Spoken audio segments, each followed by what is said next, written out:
Pressure ষ্ট্ৰকটো আজিকালি বহুত common হৈ গৈছে। তো এইটো কি হয় প্ৰেছাৰ ষ্ট্ৰকটো, তো সেইটো মই লাষ্ট ভিডিঅ'ত বনাইছো, ভিডিঅ'টো চাই ল'ব। আজিৰ ভিডিঅ'ত ক'ম যে প্ৰেছাৰ ষ্ট্ৰক হলে কি কি কাম কৰিব আৰু কি কি কাম একেবাৰে নকৰিব। সেইখিনি কৰিলে আপোনাৰ যদি প্ৰেছাৰ ষ্ট্ৰকতো মানুহৰ জীৱনটো নাযায় বা নমৰে, হলে আপুনি সেইখিনি কাম কৰিলে চান্সেছটো আৰু বহুত গুণে বাঢ়ি যাব। তো বলক ভিডিঅ'টো আৰম্ভ কৰো। বহুতে ইম্পৰ্টেণ্ট হয়। প্ৰেছাৰ ষ্ট্ৰক হলে ঘৰতে যেতিয়া প্ৰথম গম পায় তেতিয়া বহুতে এইখিনি কমন মিষ্টেক কৰে, আৰু মিষ্টেক হোৱাৰ কাৰণে কি হয়, হস্পিটেলত নিয়াৰ পিছতো পেচেণ্টক বচাব নোৱাৰে। সেইখিনি প্ৰব্লেম নহবলৈ, আৰু এনেকুৱা বহুতে নাজানে আজিকালি কমন হৈ গৈছে প্ৰেছাৰ ষ্ট্ৰকটো, কিন্তু এইখিনি কৰিবলগীয়া বস্তু বহুতে নাজানে। তো আপোনালোকে সকলোৰ লগত শ্বেয়াৰ কৰিব যে চবেই জানে ইমিডিয়েট চিটুৱেশ্যনত যে ঘৰৰ কাৰোবাৰ ফেমিলি মেম্বাৰৰ যদি হয় তেনেহলে এইখিনি কাম কৰিব পাৰে আৰু পেচেণ্টক বচাবও পাৰে। তো বলক ভিডিঅ'টো আৰম্ভ কৰো। তো ফাৰ্ষ্টত কৈ লওঁ কি কি কাম কৰণীয় আছে যে আপুনি কৰিব লাগে।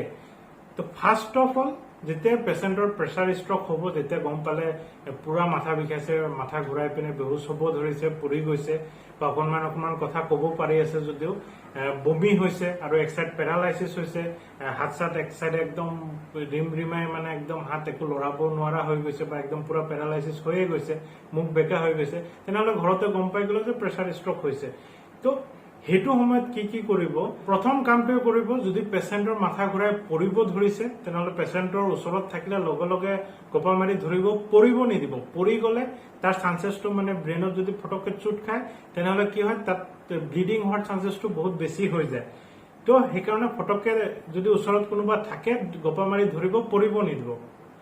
পৰিব যেতিয়া নিদিলে পেচেণ্টজনক একদম ধুনীয়াকে লাহেকে, যাতে মাথাত অকণো দুখ নাপায় তেনেকুৱাকে লাহেকে বিচনাত শুৱাব, বা য'তে সুবিধা পাইছে তাতে শুৱাব।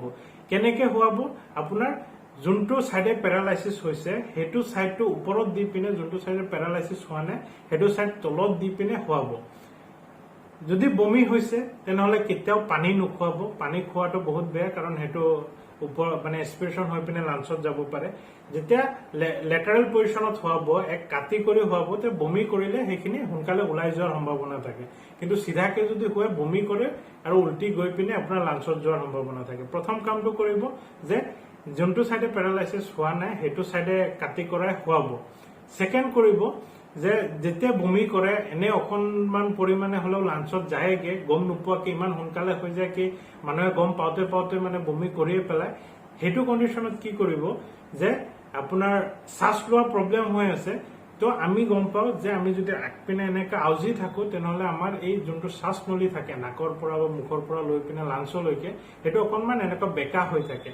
তো আমি যেতিয়া নেকটো এনেকে এক্সটেণ্ড কৰো, সেই এক্সটেনশ্যন পজিশ্যনতহে আমাৰ এয়াৰৱেটো পুৰা চিধা হৈ থাকে আৰু এয়াৰটো ভিতৰত যাবলৈ সহায় হয়। তো এক কাটি কৰি শুৱাব আৰু নেকটো অকণমান এক্সটেণ্ড কৰি থব, যে ডিঙিটোত এইখিনি ভাজ খাই থাকে আৰু অকণমান এক্সটেণ্ড কৰি থাকিলে তো এয়াৰৱেটো পুৰা ক্লিয়াৰ থাকিব, আৰু বমি চমি হলেও আপোনাৰ শ্বাসনলীটো পুৰা ক্লিয়াৰ থাকিব। তো যিকোনো ইমাৰ্জেঞ্চি পেচেণ্টক বচোৱাৰ আমি প্ৰথম বস্তুৱে চাব লাগে এয়াৰৱে, মানে ABC চাব লাগে। প্ৰথম Airways, second breeding, third circulation. মানে আপোনাৰ ডিঙিৰ পাইপটো, মানে যোনপিনে শ্বাস যাব সেই এয়াৰৱেটো আপোনাৰ ক্লিয়াৰ থাকিব। ছেকেণ্ড চাব লাগিব যে শ্বাস লৈ আছে নাই, তো যদি নাপায় তেনেহলে সেইটো আমি মেইনটেইন কৰিব লাগে। থাৰ্ড কৰিব লাগে চাৰ্কুলেশ্যন। তো সেইখিনি ব্ৰিডিং আৰু চাৰ্কুলেশ্যনটো অভিয়াছলি ডক্টৰে কৰিবই। প্ৰাইমাৰী আপুনি CPR DPR দিব পাৰে। তো সেইখিনি যোনে যোনে জানে তো সেইখিনি প্ৰটকল মেইনটেইন কৰিব পাৰে। তো প্ৰথম কৰিব লেটাৰেল পজিশ্যনত শুৱাব, ছেকেণ্ড কৰিব আপুনি নেকটো অকণমান এক্সটেণ্ড কৰিব, আৰু থাৰ্ড কামটো কৰিব ইমিডিয়েটলি আপুনি নিয়াৰেষ্ট হস্পিটেলত লৈ যাব। কি কি কাম নকৰিব, আৰু চবতকে ইম্পৰ্টেণ্ট এইটো, আৰু সকলোৱে জনা উচিত যে এইখিনি কাম কৰিব নালাগে, কিন্তু আমি সেইখিনি কৰি থাকো একদম কমনলি। তো সেইখিনিৰ প্ৰথম নম্বৰতে আছে, যেতিয়া পেচেণ্টটো বমি কৰিব এক মানে লেটাৰেল পজিশ্যনত আনি দিব, কিন্তু আমি কি কৰো উঠাই বহাই দিওঁ, নহলে চিধাকে শুৱাই দিওঁ, বমিটো আমি লাঞ্চত যায়গে।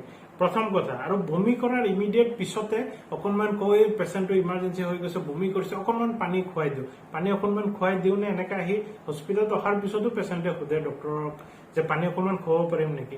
নো, নেভাৰ। মানে কেতিয়াও এইটো নকৰিব যে প্ৰেছাৰ ষ্ট্ৰক হোৱা কাৰণ এক চাইডে পেৰালাইচিছ হৈ গৈছে পানী বা যিকোনো খাদ্য সামগ্ৰী মুখত নিদিব, যিমান পাৰে তাৰ পৰা ওলাই চাফাহে কৰিব লাগে।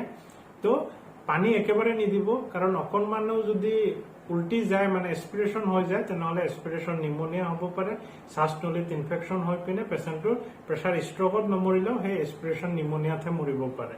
তো এইটো কেতিয়াও নকৰিব। বমি কৰিলে একাটি কৰি দিব আৰু পানী একেবাৰে নিদিব। ছেকেণ্ড কামটো নকৰিব যে পেৰালাইচিছ হৈছে, বমি কৰিছে মানে গাঁৱত চবতকে ইম্পৰ্টেণ্ট একটা কামেই কৰে, ঐ ডক্টৰৰ আগত মানে ডক্টৰৰ ওচৰত নিয়াৰ আগত ঐ বেজটো মাতচোন অকণমান কবিৰাজি কৰি লওঁ মানে। তো সেই ভুল কামটো কেতিয়াও নকৰিব। এনেকুৱা হৈছে আগত ডক্টৰক নি দেখাই ল'ব, তাৰ পিছত আপোনালোকে বেজৰ কাম কি আছে কৰাব পিছত লাগিলে।